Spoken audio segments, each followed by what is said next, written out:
जी। और सब क्या कैसे हैं सुनील सर? तो आप ये बताइए कि आज हम लोगों के जो बच्चे हैं क्लास 9 उसके लिए आज क्या लेकर के आए हैं? फर्स्ट चैप्टर से स्टार्ट करेंगे। फर्स्ट चैप्टर से। फर्स्ट चैप्टर कौन सा है सर? नंबर सिस्टम का है, लेकिन इसमें मुझे पूरा नहीं बताना है। जनरली नंबर सिस्टम में कुछ ऐसे टॉपिक्स हैं जो सारे बच्चों को आते हैं। ये जो अंडर रूट वाली प्रॉब्लम होती है जिसमें सम करने में, सब्ट्रैक्ट करने में, मल्टीप्लाई डिवीजन में या रैशनलाइज करने में इन बच्चों को ज़्यादा प्रॉब्लम आती है। रूट जिसे कहते हैं लोग है ना, रूट करने में प्रॉब्लम होती है। रूट करने में नहीं, वो रूट करना तो बच्चे 8वीं क्लास में सीख रहे हैं। वो 8वीं का चीज है। हाँ हाँ, अंडर रूट के जो नंबर्स होते हैं उनका सम, जैसे उनको ऐड करना हो, माइनस करना हो, इसमें रैशनलाइज वगैरह करना होता है, तो रैशनलाइज करना भी सीख जाता है, उसमें कोई प्रॉब्लम नहीं है। लेकिन कई बार जब उनका ऐड करना होता है या मतलब उनको माइनस करना हो, मल्टीप्लाई करना हो, तो वहाँ उनको थोड़ी सी दिक्कत आती है। प्रॉब्लम ये बच्चों का आता है। ठीक है सर, तो आप स्टार्ट करें, हमारे बच्चों को जब तक हो सके तो फिर बाद में बात करते हैं। ठीक है बच्चों, आ जाओ शुरू करते हैं। देखो, मेरे स्टार्ट करने का तरीका कुछ अलग है।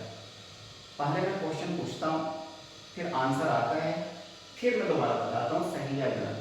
तुम्हें ये ध्यान रखना है कि अगर मान लो गलत हो तो भी कोई दिक्कत नहीं है, तुम्हें गलत हो या सही बोलना है, फटाफट बोलना है। जैसे क्वेश्चन पूछो फटाक से आंसर, जैसे क्वेश्चन पूछो फटाक से आंसर आना चाहिए। ठीक है? अच्छा चलो स्टार्ट करते हैं। हाँ ध्यान रखना, जैसे क्वेश्चन पूछो वैसे आंसर देना है। गलत हो या सही हो कोई फर्क नहीं पड़ता, क्योंकि ऑनलाइन है, इतनी दूर आवाज में मार नहीं सकता। वैसे मारता नहीं, छोड़ दिया। चलो, √3 प्लस √3, चलो 3 नहीं लेते हैं, थोड़ा सा आसान कर देता हूँ। √3 प्लस √2 कितना हुआ? √5। अच्छा, √5 गलत। देखो, अंडर रूट का प्रॉब्लम ये होता है, अंडर रूट में अगर तुम्हें ऐड करना है तो दोनों ही नंबर सेम होने चाहिए। रूट के अंदर नंबर अगर सेम है तो ऐड कर सकते हो, नहीं तो ऐड नहीं कर सकते। बिल्कुल गलत हो जाएगा। चलो नेक्स्ट, अगला देखते हैं। अब बताना, टाइम ले लेना, पिछली बार टाइम लिया था। √3 प्लस √3 ये कितना हुआ? अच्छा, सबने बताया। √6, चलो भाई, हाँ √6। अरे नहीं भाई, ये भी गलत है। अब पूछोगे क्यों गलत है? मैंने तो कहा कि रूट में सेम होगा तो ऐड कर देंगे। रूट में सेम है और ऐड कर दिया, 6 भी गलत है। रूट में ऐसा ऐड नहीं करेंगे। होता क्या है, √3 √3 दोनों सेम तो है, लेकिन प्रॉब्लम क्या है कि देखो इस मान से बाहर कोई नंबर है नहीं है तो 1 लिख दो, इसके बाहर कोई नंबर है नहीं तो 1 लिख दो। ऐड क्यों करना है? 1 और 1 कितना हो? 2, और √3 को एज इट इज रखना है।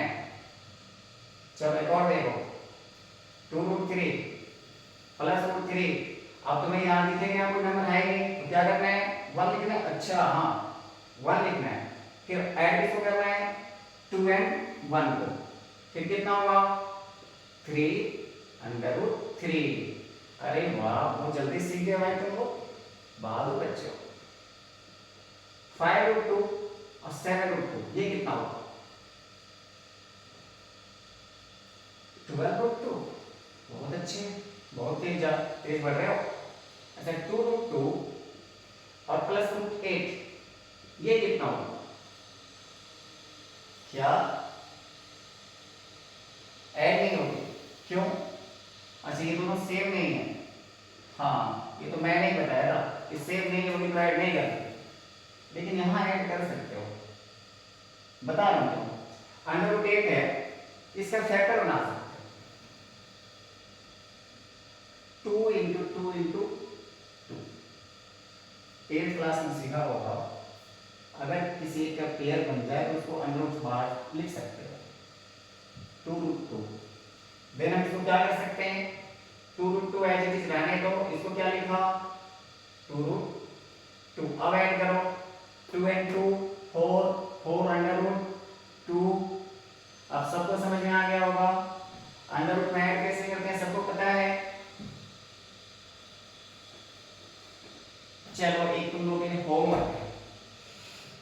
होमवर्क मीन्स अभी कर लेना, अगर जी करे तो। देखने कौन जाता है, कर देगा नहीं करता। Plus √8 plus under root 18 plus under root 32। मुझे भरोसा नहीं है कि तुम लोग करोगे, मैं ही लेकर जा रहा हूं।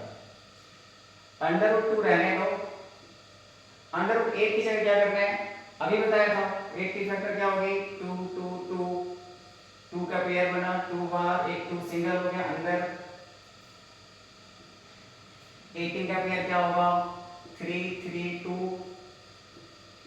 और फैक्टर 18 का फैक्टर्स हो गया 3 3 एंड 2। फिर क्या कैरिज का है 3 का 3 बार 2 अंदर, फिर इसको लिखा।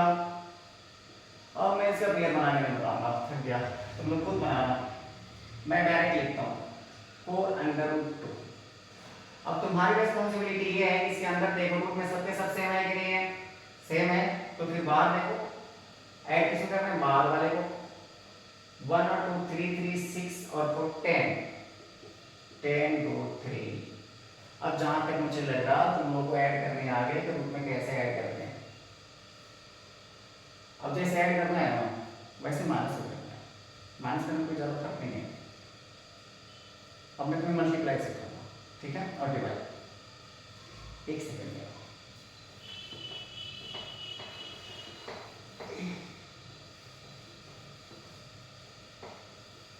देखो, जो प्रॉब्लम ऐड करने में थी वो मल्टीप्लाई में नहीं, मल्टीप्लाई सिंपल है 3 अंडर रूट 2 और 5 अंडर रूट 3। तुम्हें करना क्या है, बाहर वाले नंबर से बाहर वाले को मल्टीप्लाई कर दो और अंदर वाले नंबर को अंदर वाले से कर दो। 3 5 जा 15 और 2 3 जा 6 हो गया 15 रूट 6। कितना आसान है, चलो ये बताओ 2 अंडर रूट 5 एंड रूट 3। कोई तो प्रॉब्लम नहीं, प्रॉब्लम नहीं होनी चाहिए, यहाँ तो 1 होता है ना, 2 और 1 को मल्टीप्लाई करो 2 और अंडर रूट क्या हो गया 15, है ना, सिंपल। 7 और 3 रूट 2 क्या होगा, ये 7 बाहर है 3 बाहर है, बाहर वाले को बाहर से, ठीक है। अच्छा एक और देखो रूट 5 इंटू रूट 5, वैसे तो 1 और 1 को मल्टीप्लाई करोगे तो 1 लिखो चेंज छोड़ दो, रूट 5 क्या होगा 25 और 25 किसका स्क्वायर रूट है 5 का। लेकिन नेक्स्ट टाइम से तुम क्या करना, तुम चाहो तो डायरेक्ट 5 लिख देना। बस ये समझ लो कि अगर अंडर रूट में दोनों नंबर सेम है और मल्टीप्लाई करना है तो रूट कैंसिल, या फिर इसको ऐसा लिख सकते हो रूट 5 स्क्वायर से रूट कैंसिल। कैंसिल में देखो कभी बड़ी बुरी हरकत करते हो तुम लोग, इस स्क्वायर से इस रूट को कभी से कैंसिल नहीं करते हैं, गंदी बात है ये, ऐसा नहीं करना। चलो बता,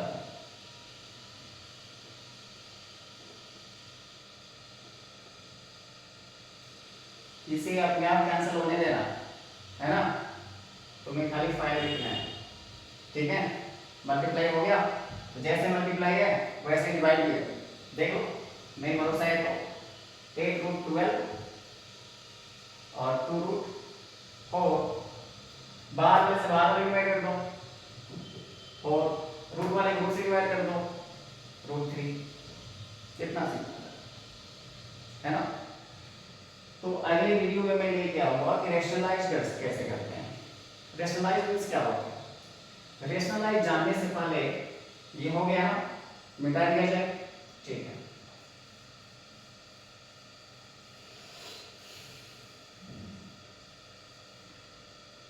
रैशनलाइज मींस ये हुआ कि अगर तुम्हें कहीं इरेशनल नंबर दिख गया तो उसको रैशनल कैसे बनाओगे। सपोज इरेशनल के बारे में पढ़ा होगा, थोड़ा सा बताया था, थोड़ा सा एकदम थोड़ा सा बताऊंगा। अंडर रूट में मान लो 16 है, अंडर रूट 25 है, अंडर रूट 7 है, अंडर रूट 20 है, अंडर रूट 10 है। 16 का स्क्वायर रूट क्या हुआ 4, 25 का स्क्वायर रूट क्या हुआ 5, 7 का स्क्वायर रूट क्या हुआ नहीं होगा क्योंकि इससे कोई पेयर नहीं बनेगा। 20 का स्क्वायर रूट क्या हुआ 4, कुछ भी नहीं 5। अरे बकलो 4 into 5 कर देने से स्क्वायर रूट नहीं होता है, ये दोनों सेम, जैसे मान लो 25 है, 5 into 5 है 16 है, 4 into 4 है, दोनों सेम होंगे तो स्क्वायर रूट होता है, जल्दी डिवाइड क्यों करते हो? चलो 20 का स्क्वायर रूट क्या होगा? नहीं होगा भाई, इसका स्क्वायर रूट नहीं होगा, इसका स्क्वायर रूट नहीं होगा, 10 का स्क्वायर रूट नहीं होगा, तो जिसका स्क्वायर रूट है परफेक्ट स्क्वायर बाहर आ गया ये रूट से, तो ये इरेशनल नहीं है। लेकिन ये क्या है? इरेशनल नंबर है। इरेशनल हिंदी में क्या बोलते हैं इसको? अपरिमेय। ये अपरिमेय है और ये क्या है? परिमेय। ठीक है ना? अब रेशनलाइजेशन, इरेशनल नंबर है, रेशनलाइजेशन मींस यही हुआ रेशनल बनाना। अब तुम्हें क्या दिखा? ये इरेशनल है, इसको रेशनल कैसे बनाएं? तो जनरली होता क्या है क्वेश्चन में, 1/7 लिखा है। ये 1 क्या है फ्रैक्शन में? न्यूमरेटर, और ये होता है डिनोमिनेटर। तो जनरली क्वेश्चन ऐसे होता है कि डिनोमिनेटर को रेशनलाइज करना होता है। इरेशनल कौन सा है? डिनोमिनेटर है, और इसको करना है क्या? रेशनल बनाना है। तो कैसे बनाओगे? जो नंबर देख रहा है ना उसी से मल्टीप्लाई करो, ज़्यादा सोचना भी नहीं है। और 1 से इसको मल्टीप्लाई करो तो कोई फर्क नहीं पड़ता है, डायरेक्ट लिख दो। और ये देखो अभी समझाया था मैंने, याद करो, √5 into √5 इक्वल टू क्या? 5। √7 into √7 इक्वल टू क्या? 7। ये क्या है? न्यूमरेटर। ये क्या है? डिनोमिनेटर। अब बताओ डिनोमिनेटर में मतलब क्या अंडर रूट है? नहीं है ना, मींस क्या हुआ? रेशनल हो गया। इसमें क्या देखा तुमने? एक को बचाने के लिए दूसरे का बलि दे दिया, नहीं समझे? इसको रेशनल बनाने के लिए ऊपर वाले को रेशनल बना दिया, लेकिन तुम्हें इससे क्या फर्क पड़ता है? तुम्हें तो नंबर से मतलब है ना। चलो एक बार देख लो, थोड़ा सा लेवल बढ़ा दो। सपोज 2 - √3। अब इसको रेशनलाइज करना है, रेशनल बनाना है, कैसे करोगे? आता है सबको, मैं जानता हूं। ये माइनस है ना, प्लस ले लो, 1 से मल्टीप्लाई करने में कोई चेंज नहीं होगा। यहां ध्यान रखना है, 8th क्लास में था, 7th में था शायद, a - b a + b, a - b a + b का जो फॉर्मूला है वो क्या होता है? a² - b²। a - b means a क्या है? 2, b क्या है? √3, तो 2 का स्क्वायर हुआ। और देखो यहाँ माइनस ही होगा, अगर तुम्हें ध्यान नहीं हो तो ये ध्यान रखना, हर बार ही माइनस होगा क्योंकि फॉर्मूले में माइनस है। √3, 2 + √3, 2 में अंडर रूट नहीं है तो 2 का स्क्वायर होगा, कितना होगा? 4। और ये क्या होगा? स्क्वायर से रूट कैंसिल, 3, 2 + √3 नीचे आ गया 1, हो गया रेशनल। कितना सिंपल है। एक और बताता हूं,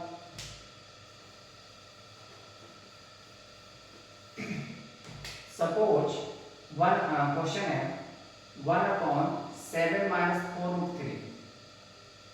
जानते हो मार्केट में किसी प्रॉब्लम है देखने का, मैं इसको चेंज करके लाता हूँ, टेंशन नहीं लो। इसको रेशनलाइज करना है, क्या सपोज मान माइनस नहीं है क्योंकि यहाँ माइनस था, इसमें मान लो प्लस है। देखो जैसे मैंने इसकी शिकायत की ना, ठीक हो गया। कभी कभी बताना भी जरूरी होता है। 7 प्लस, अच्छा यहाँ प्लस है तो क्या करोगे? माइनस। अब क्या हुआ? 7 - 4√3 तो एज इट इज है, ठीक है। नीचे ऑलरेडी जानते हो a + b a - b, क्या हुआ? a + b a - b, a² - b²। अच्छा a क्या है? 7, b क्या है? 4√3। a की जगह क्या लिखोगे? 7², b की जगह क्या लिखोगे? 4√3 का स्क्वायर।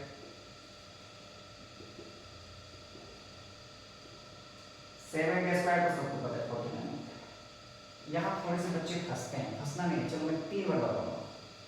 4 और 3 में 4 पे रूट नहीं है, 4 का रूट नहीं है तो क्या होगा, 4 का स्क्वायर होगा, 4 का स्क्वायर कितना होगा 16। और रूट 3 में देख लो, रूट है, रूट से स्क्वायर कैंसिल, रूट से स्क्वायर कैंसिल, तो क्या बचा 3, 16 में 3 कितना होगा 48। और मैं इसे फिर से बताऊंगा क्योंकि मैंने बोला 3 में बताऊंगा। 4 का रूट है नहीं तो 4 का स्क्वायर होगा, कितना होगा 16, रूट 3 में स्क्वायर से रूट 3 क्या हुआ कैंसिल, तो क्या हुआ 3। अब इन दोनों को मल्टीप्लाई किया तो 48। पूछो ना भाई जो भी पूछना है, देख मैं जानता हूँ तुम्हारे मन में चल रहा है कि इन दोनों को मल्टीप्लाई क्यों किया, 4 यहाँ है 3 यहाँ है, 16 हो गया, ये 3 हो गया, तो 16 और 3 को मल्टीप्लाई क्यों किया। देखो मैं बता, इन दोनों नंबर के बीच में कोई साइन नहीं है ना, जब भी दो नंबरों के बीच में कोई सिंबल साइन नहीं है तो समझ लो कि मल्टीप्लाई करता है। कितना हुआ, हो गया रैशनलाइज। ये थोड़ा आसान सा रैशनलाइज था, थोड़ा सा कल अगली क्लास में इसको लेवल थोड़ा सा बढ़ा के बताऊंगा, और साथ में मैं बताने वाला हूँ कुछ अलग टाइप के क्वेश्चंस जो एग्जाम में भी आ सकते हैं और एग्जाम में नहीं भी आते हैं, तो तुम्हें आगे चल कर के काम आएगा। जैसे इस टाइप के क्वेश्चन बताऊंगा कि एक x equal to 7 minus 4/3, then find question number 1। अगर किसी को आता है तो बना कर मुझे बताएगा, x plus 1/x, x square plus 1/x square, x square minus 1/x square, इस टाइप के क्वेश्चंस। ठीक है, धन्यवाद, फिर मिलते हैं, दोबारा आते हैं। ओके, धन्यवाद सर अच्छी जानकारी प्रोवाइड करने के लिए। तो बच्चों अगर आपको ये क्लास पसंद आई हो तो प्लीज़ लाइक करें, सब्सक्राइब करें और शेयर करें। सबसे बड़ी चीज़ है शेयर है, कि हम लोग यहाँ पर इनिशिएट ले रहे हैं चीज़ों को लेकर के कि आपको अच्छे से अच्छे रूप में चीज़ों को प्रोवाइड कराएं और क्वेश्चन करें, और क्वेश्चंस करें। जो भी प्रॉब्लम है क्वेश्चंस करें, जितना ज़्यादा क्वेश्चंस होगा उतना ही ज़्यादा कॉन्सेप्ट होगा, और ज़्यादा कॉन्सेप्ट होगा बेसिक समझ में आएगी तो आगे चलकर कोई प्रॉब्लम नहीं आएगी। और आपको अगर कुछ प्रॉब्लम लगती हो तो उसमें क्या कर सकता, कमेंट बॉक्स में जाकर उसको कमेंट भी कर सकते हैं। तो हम ध्यान रखेंगे आपके अकॉर्डिंग, हम अपने आप को थोड़ा सा चेंजेस लाएं, ज़्यादा तो नहीं, थोड़े से चेंजेस ला सकते हैं। ठीक है, तो आज के लिए इतना ही। Thank you sir. ठीक है, नेक्स्ट टाइम हम लोग मिलते हैं नेक्स्ट क्लास में। ठीक है, धन्यवाद।